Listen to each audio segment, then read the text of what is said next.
Hello, well, this is Maria Banga, aka Mark, chiming in from Douala, Cameroon. Maria Banga, so many things in one, but for the purposes of this series regarding my reading journey with What Happened to You by Dr. Perry and Oprah, I'm just every other woman who was diagnosed with post-traumatic stress disorder in 2014, and really that diagnosis meant so much to me. It helped me to start to look back at things and to look forward to things and to understand a lot of things and to, oh my goodness. And I just keep reading and I just keep reading, and I'm just so grateful for where I am in my life now. And I think that I can proudly say I have some post-traumatic stress wisdom. And that is the chapter I was reading today. And that's the experience reading this chapter that I want to share. Post-traumatic stress wisdom. Oh my goodness. Dr. Perry and Oprah, they just do it so well and they make it so relatable. And it's cool, right? What does Dr. Perry say? Dr. Perry says that children are not born resilient. Children are born malleable. Malleable means that they can adapt. They are flexible. But there are conditions that can make them, get to it. And he talks about connection. He talks about reading. He talks about, focus help and stuff like that. Connection through your church or through your peer network, like I belong to the Global Mental Health Peer Network, through a family which understands, not just a family who want to shut you off, or we want to deny or negate or stuff like that.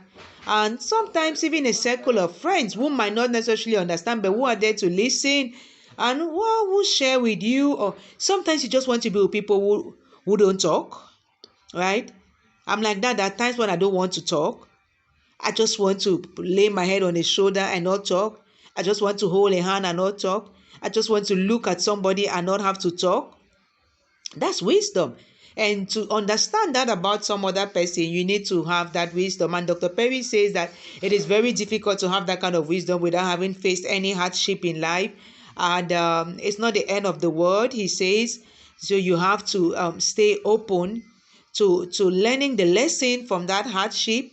And only wise people think that whatever happened to them, well, there's something they can get out of it.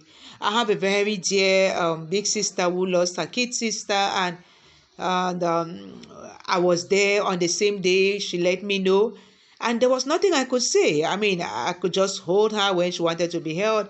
I could just rub her back. I could just rub her hand. I could just, just rock along with her.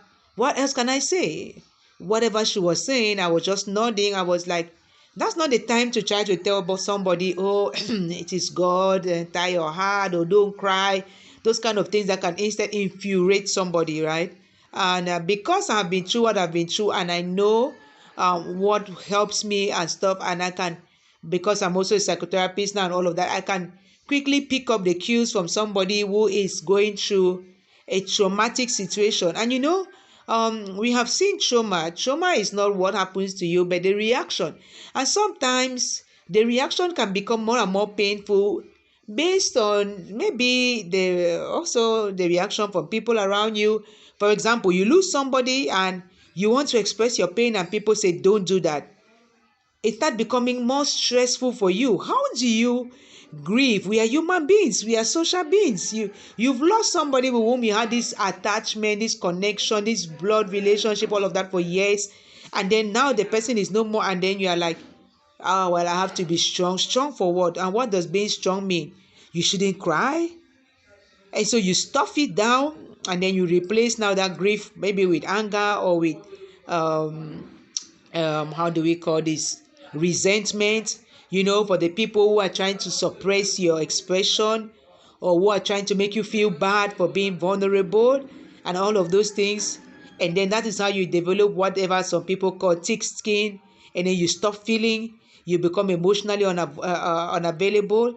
Well, because you are now protecting yourself. Well, because you want to keep this image of strong. Well, because what Dr. Perry and Oprah say is that our response to a traumatic event It's not that predictable, like immediately something happens, this is it, and then that is how it's going to be all along. And I really relate with that, because there are things which happened to me as a child, and even as a married woman and all of that. They come in, they go out. Sometimes they don't mean nothing. Sometimes something happens and it triggers one of those memories, and it just goes right down the drain, and I have to walk through it back again to get back to where I am. And that's the journey. So it takes wisdom, it takes a lot of understanding. A colleague of mine in the Global Mental Health Care Network, she wrote an open ed on awareness is not enough. We need acceptance. I didn't make any comment there, because I was like, we are still, in my country, we are still at the level of awareness. We don't even want to accept that something like we can even talk about mental health. Like, even just the phrase mental health is already not to talk of mental ill health, mental health condition. No, no, no, no, no, no. So accepting what we don't even recognize. I was doing a research study, and one of the participants said we are still struggling with the denial syndrome. Yeah, so nope. I remember when I lost my daughter from the first time, from a miscarriage at 5 months pregnant. Don't even try to cry. Come on, make that, God forbid.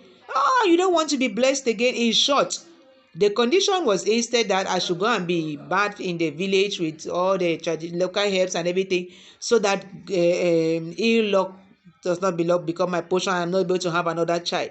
Can you imagine going through that kind of pain, and what people are saying, and the pressure from people? And I just got married, and that was my first pregnancy as a married woman. So the pressure was, hey, get over it and then just have another pregnancy. So yes, in the end, I think 4 or 5 months later, I got pregnant again. It was like, but I was still in so much pain. So it was like a kind of, let me use this term, zombie kind of pregnancy. I was just going with the emotions and everything. That's so painful. Then the second big trauma, like trauma, I lost my daughter like the day after she was born. And I never talked about it with her father up to today. Once I even asked him if why he did it, I went under the bed in the hospital and I said, God, open this ground and swallow me. I can't take this anymore. That's how bad it was. I once wrote a poem, From Hopeless to Hopeful. I was so hopeless. Indeed, after that incident, I sung for like 6 months, and the very year later, like on the anniversary, like Dr. Perry says, sometimes on the anniversary, the whole thing opens up again. I picked up a knife, and I was 5 months pregnant. So you can imagine the sequence of events, when we are not wise about what can happen when someone is traumatized and all of those things.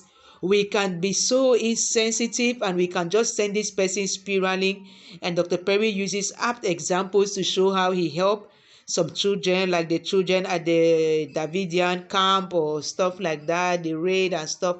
It's very, very, very interesting to read this book. You get to a lot of awareness about yourself and your own self-acceptance, because acceptance mustn't only be by the community, by other people. You have to accept yourself. You have to accept you live with a mental health condition. I live with post-traumatic stress disorder. This is what it is. There are times when my reactions are over the board. There are times when my reactions are so lukewarm.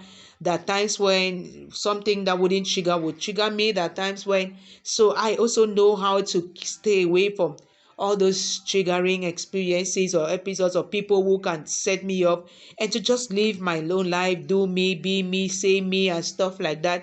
Yeah, so that is what post-traumatic wisdom is all about. So tomorrow I see an interesting chapter on our prejudices, biases, and stuff like that. Let's see how that affects our brain, what happens to us, and all of those kind of things. But I was a little skeptical reading this particular chapter, because I just saw post-traumatic stress.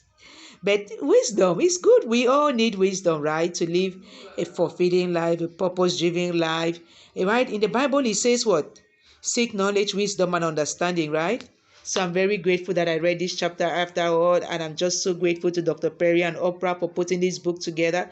And I hope many more people are going to read it, or are going to kind of like feel it vicariously through my kind of daily updates. I have some reactions on LinkedIn already, and I'm just grateful that I put this out, because even if it's just one person who is benefiting from this, I'm happy. Okay, so until tomorrow, well, God bless us all.